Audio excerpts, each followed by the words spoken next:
Well, I pushed the wrong button, so this will be in a series for this episode. And now I've got a cat butt.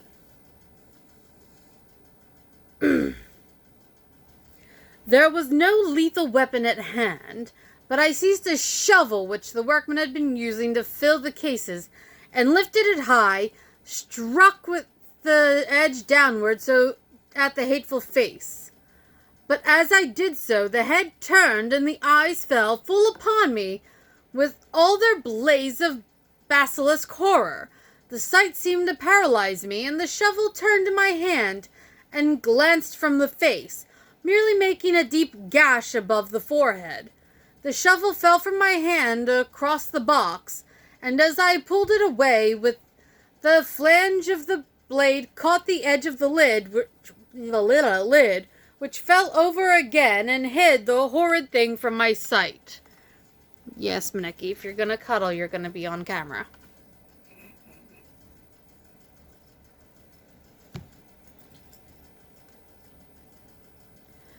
The last glimpse I had was of the bloated face, blood-stained and fixed with a grin of malice, which would have held its own in the nethermost hell. I thought and thought what should be my next move, but my brain seemed on fire, and I waited with a despairing feeling growing over me. As I waited, I heard in the distance a gypsy song. I know it's a bad word, I'm sorry, I forget to edit that one. Song sung by merry voices coming closer, and through their song the rolling of heavy wheels and the cracking of whips. The Zagni and the Slavics of whom the Count had spoken were coming. With a last look round and at the box which contained the vile body, I ran from the place and gained the Count's room, determined to rush out at the moment the door should be opened. With strained ears I listened, and heard downstairs the grinding of the key in the great lock and the falling back of the heavy door. There must have been some other means of entry, or someone had the key for one of the locked doors. Then there came the sound of many feet tramping and dying away in some passage which set up a clanging echo. I turned to run down again towards the vault, where I might find the new entrance, but at the moment there seemed to come a violent puff of wind, and the door to the winding stair blew to with the shock that set the dust from the lintels flying. When I ran to push it open, I found that it was hopelessly fast. I was again a prisoner, and the net of doom was closing round me more closely. As I write, there was in the passage below a sound of many tramping feet, and the crash of weights being set down heavily, doubtless the boxes with their freight of earth. There is a sound of hammering. It is the box being nailed down. Now I can hear the heavy feet tramping again along the hall, with many other idle feet coming behind them. The door is shut and the chains rattle. There is a grinding of the key in the lock. I can hear the key withdraw. Then another door opens and shuts. I hear the creaking of lock and bolt. Hark! In the courtyard and down the rocky way, the roll of heavy wheels, the cracks of whips, and the chorus of the Zagni as they pass into the distance. I am alone in the castle with those awful women. Pho! Mina is a woman, and there is naught in common. They are devils of the pit. I shall not remain alone with them. I shall try to scale the castle wall further than I have yet attempted. I shall take some of the gold with me, lest I want it later. I may find a way from this dreadful place. And then away for home. Away to the quickest and nearest train. Away from this cursed spot, from this cursed land, where the devil and his children still walk with earthly feet. At least God's mercy is better than that of these monsters, and the precipice is steep and high. At its foot a man may sleep, as a man. Goodbye all. Goodbye, Mina. Ooh, look, we're on chapter 5. Ah. Letter from Miss Mina Murray to Miss Lucy Westenra. Westenra? I'm not sure anybody's ever actually mentioned her last name before. 9 May. My dearest Lucy, forgive my long delay in writing, but I have been simply overwhelmed with work. The life of an assistant schoolmistress is sometimes trying. I am longing to be with you, and by the sea where we can talk together freely and build our castles in the air. I have been working very hard lately because I want to keep up with Jonathan's studies, and I have been practicing shorthand very studiously. When we are married, I shall be able to be useful to Jonathan, and if I can stenograph well enough, I can take down what he wants to say in this way and write it out for him on the typewriter, at which I am practicing very hard.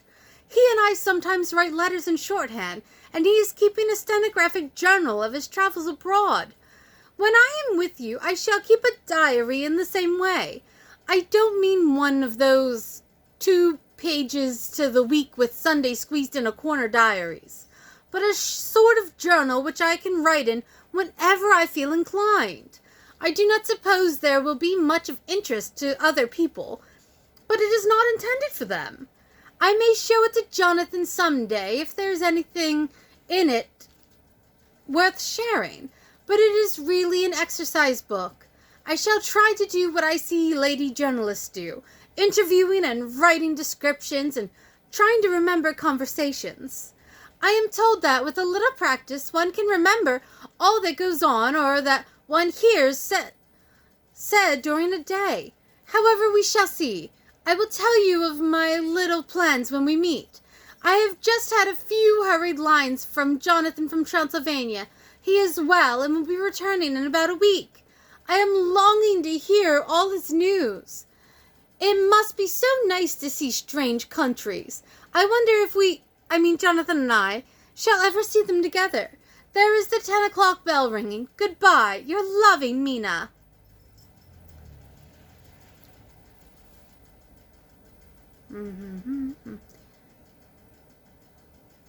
I don't know who's reading this. Who's writing this?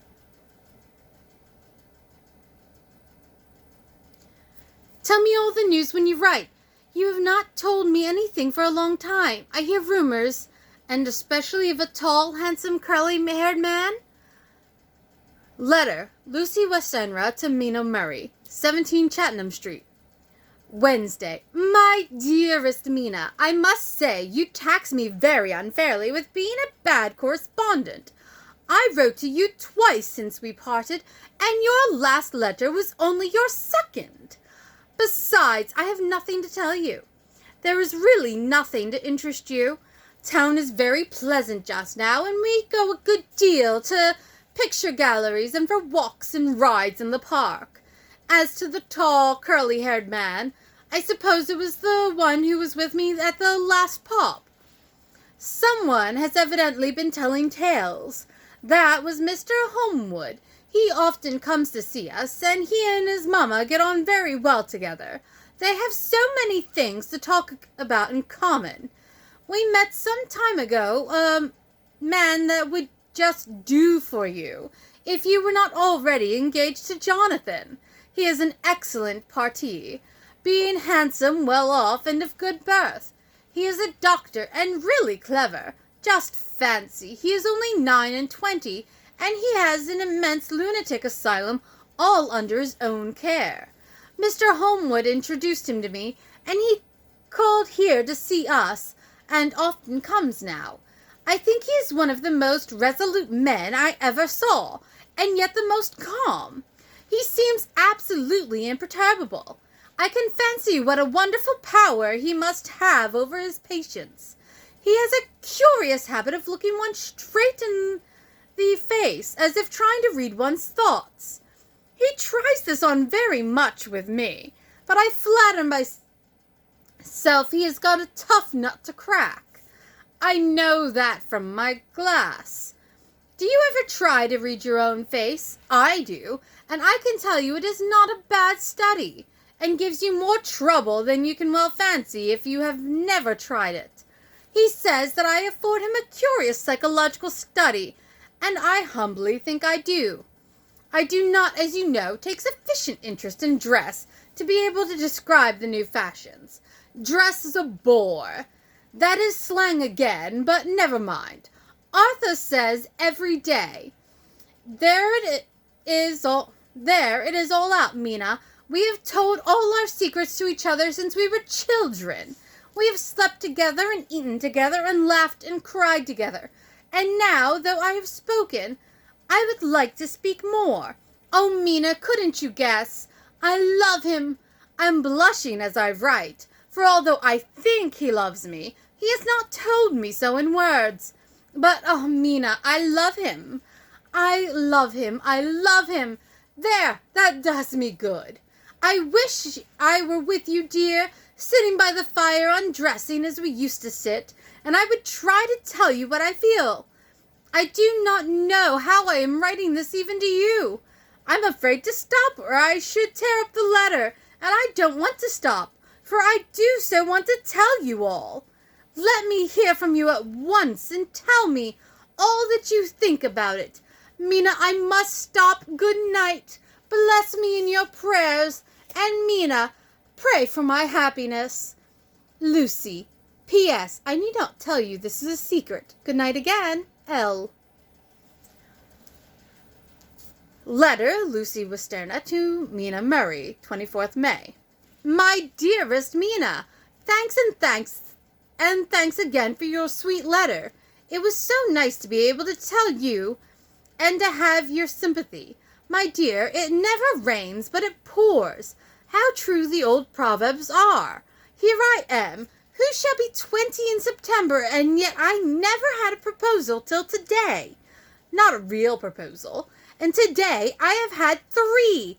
Just fancy. 3 proposals in one day. Isn't it awful?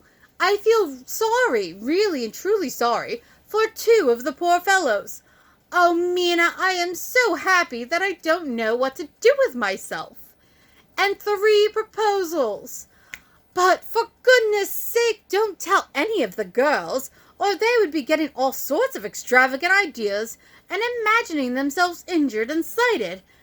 If their very first day at home they did not get 6 at least.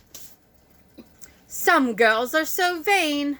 You and I, Mina dear, who are engaged and are going to settle down soon, soberly into old married women, can despise vanity. Well, I must tell you about the 3, but you must keep it secret, dear, from everyone, except, of course, Jonathan. You will tell him because I would, if I were in your place, certainly tell Arthur. A woman ought to tell her husband everything, don't you think so, dear? And I must be fair. Men like women, certainly their wives, to be quite as fair as they are, and women, I am afraid, are not always quite as fair as they should be.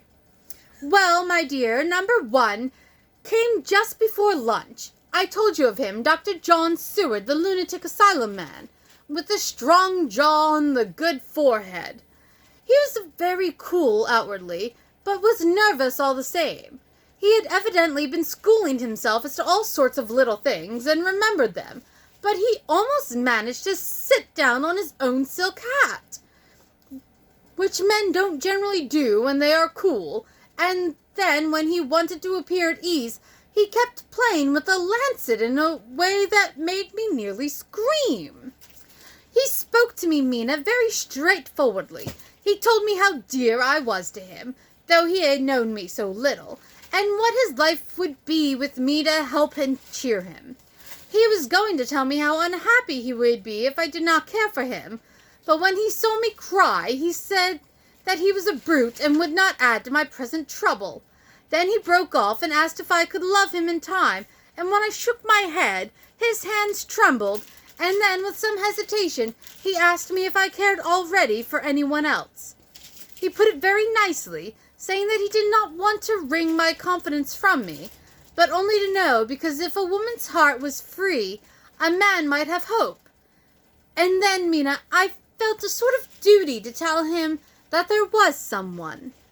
I only told him that much, and then he stood up and looked very strong and very grave as he took both my hands in his and said he hoped I would be very happy, and that if I ever wanted a friend, I must count him one of my best. Oh, Mina, dear, I can't help crying. And you must excuse this letter being all blotted. Being proposed to is all very nice and all, but that sort of thing.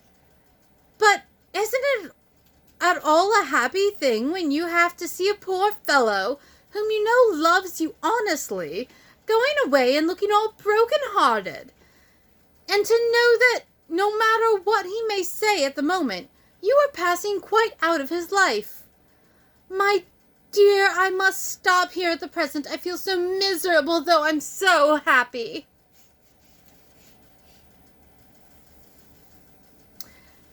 Evening. Arthur has just gone, and I feel in better spirits than when I left off, so I can go on telling you about the day. Well, my dear, number 2 came after lunch. He is such a nice fellow, an American from Texas, and he looks so young and so fresh that it seems almost impossible that he has been to so many places and has had such adventures. I sympathize with poor Desdemona,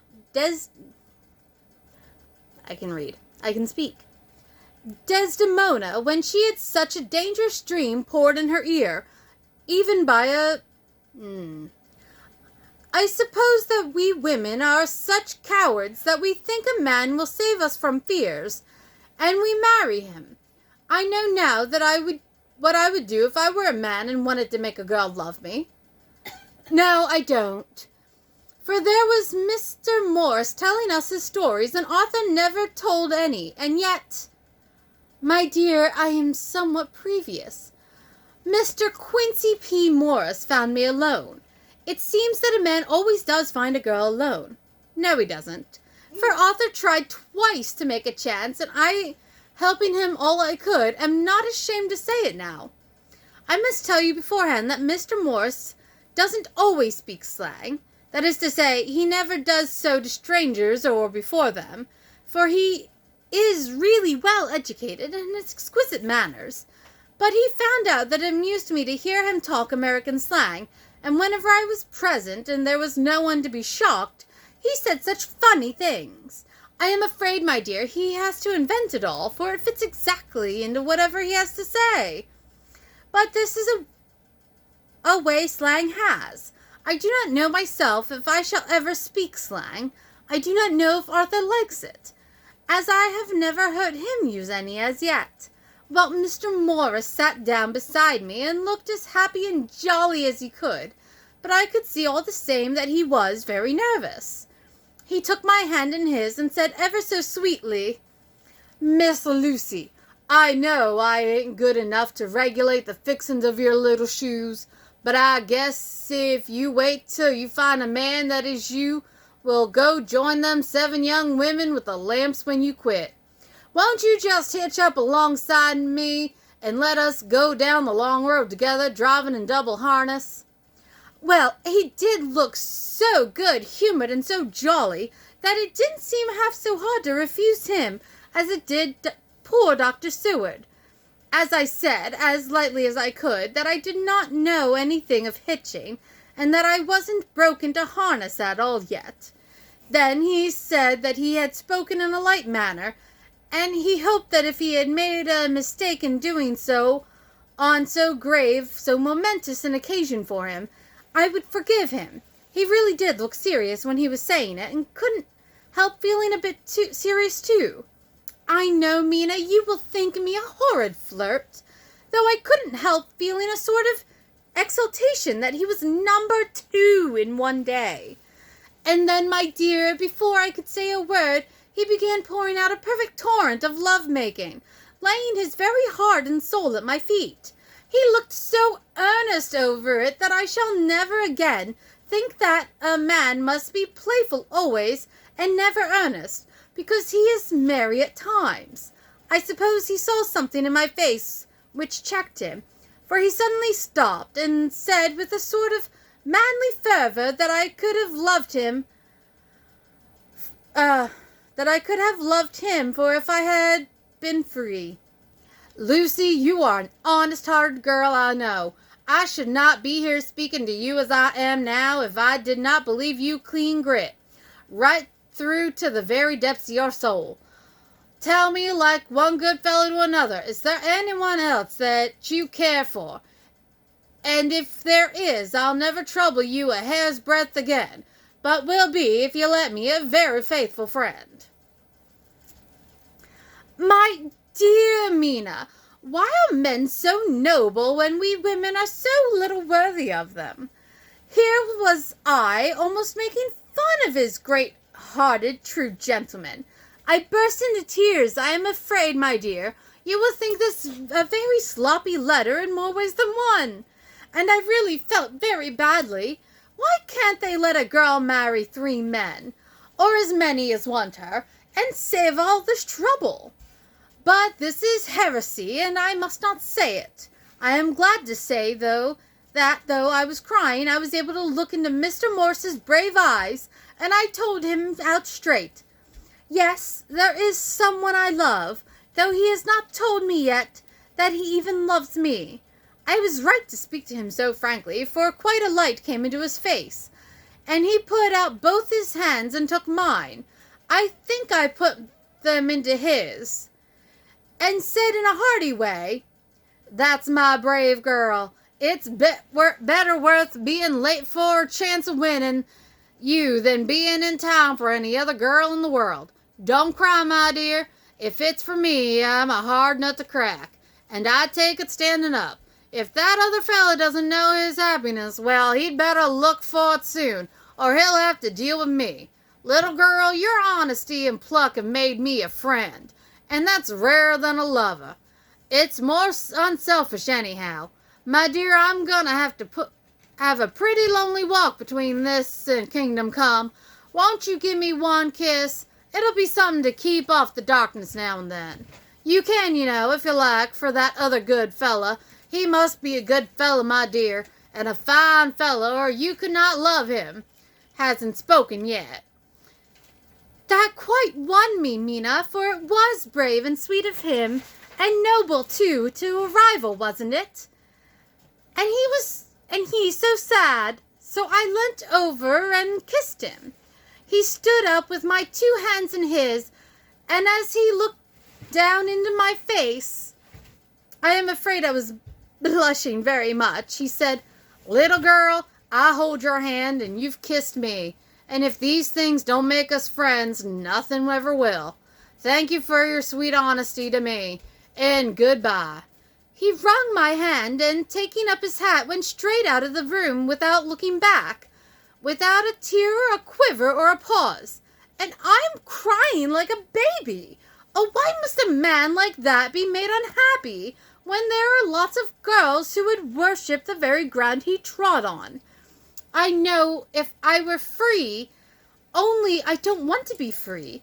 My dear, this quite upset me, and I feel I cannot write of happiness just at once, after telling you of it, and I don't wish to tell of the number 3 until it can all be happy. Your loving Lucy. P.S. About number 3. I needn't tell you of number 3, need I? Besides, it was also confused. It seemed only a moment from his coming into the room till both his arms were round me and he was kissing me. I am very, very happy, and I don't know what I have done to deserve it. I must only try in the future to show that I am not ungrateful to God for all his goodness to me in sending me such a lover, such a husband, and such a friend. Goodbye. And with that, we're going to end for the evening. Thank you all for listening. And for typical podcast business, if you enjoyed this, please subscribe, rate, review.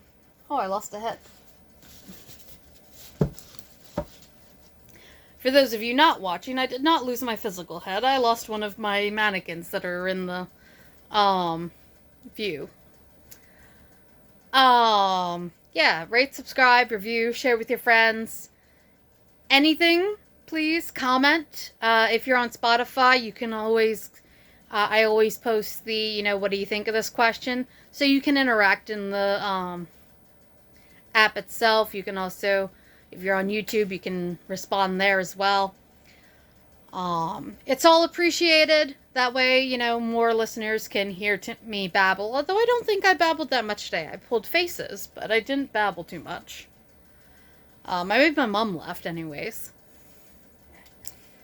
If you want to talk to me, you can reach out via email at talkspod@gmail.com.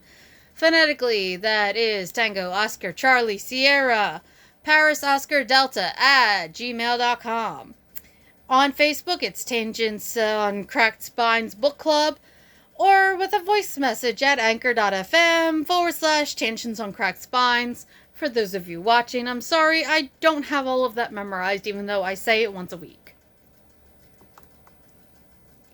All of that will have updates here, there, and everywhere about various things. On my